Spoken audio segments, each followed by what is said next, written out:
Hello friends, welcome to VJS works. இப்போ ஈஸியாக ஒரு ஈவினிங் ஸ்நாக்ஸ் எப்படி செய்யலான்னு பார்க்கலாங்க. இது பொட்டேட்டோ பேக்கெட். இது பொட்டேட்டோவில் செய்கிறது தான். ஆனால் ரொம்ப டேஸ்ட்டாக இருக்கும். உள்ளே சாஃப்டாக இருக்கும், மேலே கிறிஸ்பியாக இருக்கும். இது எப்படி செய்யலான்னு பார்க்கலாங்க. நான் 1/2 கிலோ பொட்டேட்டோ எடுத்திருக்கேன். கொஞ்சம் பெரிய சைஸாக எடுத்து நல்லா வாஷ் பண்ணிவிட்டு மேலே ஸ்கின்னை எல்லாம் எடுத்துட்டு பெரிய பெரிய சைஸாக கட் பண்ணி வச்சுருக்கேங்க. இது தண்ணியில் ஒரு கொதி வர்ற மாதிரி விட்டு உடனே அடுப்பை ஆஃப் பண்ணிட்டேன். ஆஃப் பண்ணிவிட்டு அந்த பொட்டேட்டோவெல்லாம் எடுத்து ஒரு 10 நிமிஷம் ஆற வச்சுட்டேங்க. அந்த சூடு போனதும் கேரட்டு துருவி இருக்குது இல்லைங்க, அதில் நல்லா க்ரஷ் பண்ணிக்கிட்டேன். எல்லா பொட்டேட்டோவையும் அதே மாதிரி நல்லா சீவி எடுத்துட்டேங்க.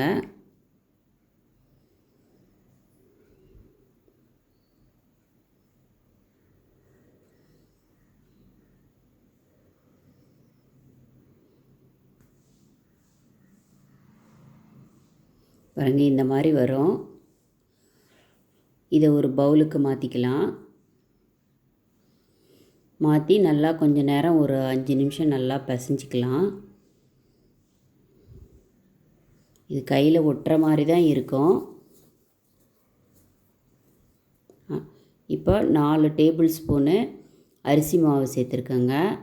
ஒரு 1/2 டேபிள் ஸ்பூன் சால்ட்டு, கொஞ்சமாக பேக்கிங் சோடா ஒரு 1/4 டீஸ்பூன் சேர்த்து ஒரு தடவை நல்லா பிசைஞ்சிக்கலாம். இது பிசைய கையில் ஒட்டுற மாதிரி தாங்க இருக்கும். ஆனால் கடைசியில் ஆயில் தொட்டு பிசைகிறப்ப நல்லா வந்துடும். இப்போ ஆயிலு ஒரு 2 டேபிள் ஸ்பூன் போடுறேங்க. கூட சுகர் ஒரு டீஸ்பூன் கொஞ்சமாக டேஸ்ட்டுக்காக கொஞ்சமாக சேர்த்துக்கலாம். இது ஆப்ஷன் தான். கையில் ஒட்டுதுங்கிறதுக்காக கடைசியாக பைண்டிங்குக்காக கார்ன்ஃப்ளவரு ஒரு 1.5-2 டீஸ்பூன் சேர்த்துருக்கேங்க. கார்ன்ஃப்ளவர் மாவு. இதை நல்லா பிசைஞ்சிட்டு ஒரு தடவை கையை வாஷ் பண்ணிவிட்டு கையில் ஆயில் தொட்டு கொஞ்சம் கொஞ்சமாக எடுத்து அது பிடிச்சா இந்த மாதிரி வந்துடும். கையில் ஒட்டுதுன்னு நினைக்க வேண்டாம். கையில் ஆயில் பண்ணிவிட்டு உருண்டை பிடிச்சா இந்த மாதிரி வந்துடுங்க. பாருங்கள், இப்போ நல்லா சப்பாத்தி உருட்டியில் கல்லில் வச்சு அப்படியே பிசைஞ்சி விட்டால் இந்த மாதிரி நல்லா சூப்பராக வந்துடுங்க. கொஞ்சம் கொஞ்சம் பீஸாக எடுத்து வச்சுக்கணும். அப்போ தான் கையில் ஒட்டாமல் வருங்க. இப்போது அதை ரோல் மாதிரி பண்ணி சின்ன சின்ன உருண்டையாக எடுத்து எல்லாத்தையும் பண்ணிக்கிறேங்க.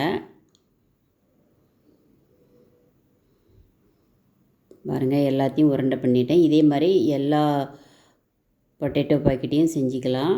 மேலே கொஞ்சமாக அரிசி மாவு தூவி வச்சுக்கலாங்க, காயாமல் இருக்கும். இப்போ அந்த ஒரு உருண்டையும் எடுத்து இந்த மாதிரி கையில் நம்மளுக்கு எந்த ஷேப்பு வேணுமோ அந்த ஷேப்பில் செஞ்சு வச்சுக்கலாம். ரவுண்டாகவும் செய்யலாம், ஸ்கொயராகவும் செய்யலாம், ட்ரையாங்கிளையும் செய்யலாம். அவ்வளோதாங்க. இந்த மாதிரி எல்லாத்தையும் செஞ்சு வச்சுக்கலாம் பொட்டேட்டோ பாக்கெட்டை.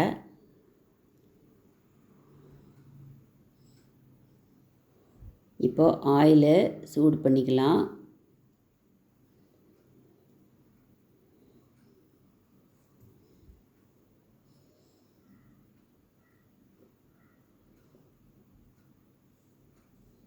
எல்லாத்தையும் போட்டதும் அடுப்பை சிம்மில் வச்சுக்குங்க. ஹையில் வச்சா அது உள்ளே வேகாது. ஆனால் மேலே கலர் மாறிடும். ஒரு நிமிஷம் அப்படியே விட்டுட்டு அப்புறமா டர்ன் பண்ணி போடுங்க.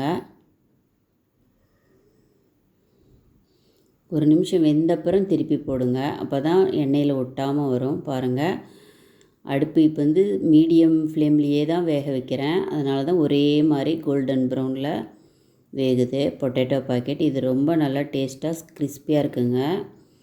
ஒரு தடவை செஞ்சு பார்த்துட்டு எனக்கு கமெண்ட் சொல்லுங்கள். பிடிச்சிருந்தா ஃப்ரெண்ட்ஸுக்கு ஷேர் பண்ணுங்கள், ரிலேட்டிவ்ஸ்க்கு ஷேர் பண்ணுங்கள். பொட்டேட்டோ பாக்கெட் ரெடி ஆயிடுச்சு. இது ரொம்ப நல்ல டேஸ்டான ஈவினிங் ஸ்நாக்ஸுங்க. ஷேர் பண்ணுங்கள், லைக் பண்ணுங்கள். தேங்க்ஸ் ஃபார் வாட்சிங்.